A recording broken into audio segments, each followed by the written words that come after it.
Good morning, team. Welcome to this week's Thursday Thought. This week I'm thinking about change and how difficult change can be. I know that sometimes we need to just identify that it's time and we do actually need to make some changes. And I think that's something that I've been thinking about a fair bit in my world. Coming up to, I know 2026 is still a while away, but when you're working in different positions of staffing and conversations start happening around this time of year and considering what those future months and terms are going to look like.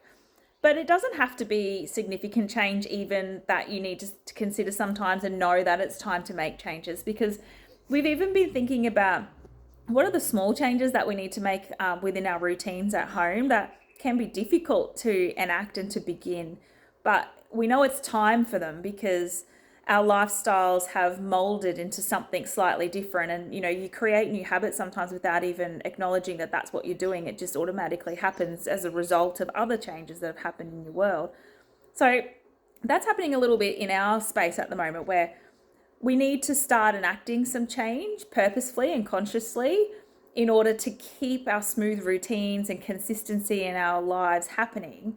And it can be tricky to adapt to. So my top tips for that are to actually make the change. We've talked about the starting thing a lot in these Thursday Thoughts. Starting is important. So start is tip number one. But two, start small. Make the change manageable, easy to access, easy to use, easy to acknowledge and note that you are doing the thing that you want to change. So it might be, for example, introducing a new element. So it might be introducing a schedule for your morning, or introducing something visual to be able to help prompt you about what's going to be happening in the morning. Maybe it's introducing an alarm clock for your teenager, which is one of the changes we're going to start creating in our home. So start, number one. Start small, number two. Number three, know how you can measure if this change is successful for you or not.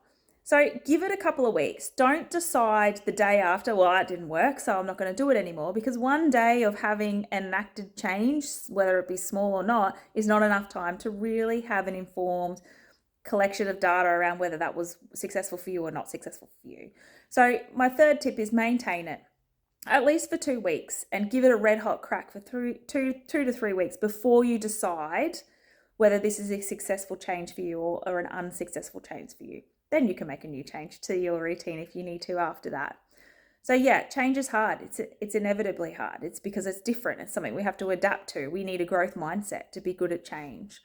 But it's going to happen to us time and time again. So enact small things and make a start on those changes straight away, to better your routines, to better your mental health, to better your support system. I hope you all have a fabulous week. See you again next week.